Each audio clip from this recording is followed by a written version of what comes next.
يقول صلى الله عليه وسلم في مثل هذه الأحوال: من كره من حاكمه شيئا فليصبر. انظر، لم مثل ما سمعتوا، من كره لحاكمه شيئا فليصبر. هذا حكم شرعي، صح ولا لا؟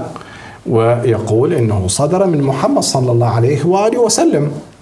هذه رواية صدرت من محمد حسب ما قال هذا الرجل. طيب، تعال أخي المخرج، استبدل صورة هذا الرجل بالآية القرآنية. اسمعوا أعزائي المشاهدين هاي الآية القرآنية، يقول له: اصبر لحكم ربك فإنك بأعيننا وسبح بحمد ربك حين تقوم. واضح؟ مو هذه الآية هنا الله يأمر إنه نحن نصبر الصبر لحكم الله، والشيخ يقول إن محمد قال صلى الله عليه وآله وسلم إحنا نصبر لحكم الظالم.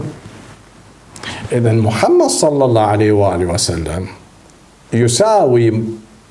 يساوي ما بين الظالم والله سبحانه وتعالى. اصبر على هذا واصبر على هذا. فإذا محمد صلى الله عليه وسلم إذا كان هاي الرواية مسندة إليه، إذا كانت هاي الرواية صحيحة، إذا كان هذا الأمر العقائدي صحيح، أصبح محمد مخالف للقرآن. هاي عقيدة مخالفة للقرآن. كيف نحن هذا الموضوع، كيف نحن هذا الإشكال العقائدي؟ أنا هذه أوجهها لأي شيخ سني، أي شيخ سني، وبالذات هذا الشيخ، كيف يستطيع أن يحل هذا الإشكال العقائدي؟ في نفس الوقت اليوم أصبح هذا المبدأ يعني يقمع كل ثورة. محمد صلى الله عليه وآله وسلم الآن شرع لنا شريعة لقمع أي ثورة ضد حاكم ظالم، حتى الإمام المهدي. وحتى الإمام، انتهى الموضوع. حتى الإمام المهدي المفروض يتبع محمد صلى الله عليه وسلم، ما يسقط حاكم ظالم.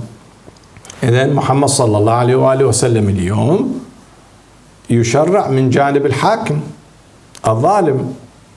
واليوم محمد صلى الله عليه وآله وسلم حسن هذا المبدأ يقف بالضد من الفقراء والمظلومين. كيف نحل هذا الإشكال العقائدي اليوم؟ يعني اليوم هذول الناس أبو محمد حقيقة يطرحون هكذا طرح. أتمنى الشعب العربي المسلم اللي يسمع مثل هكذا كلام يفكر به.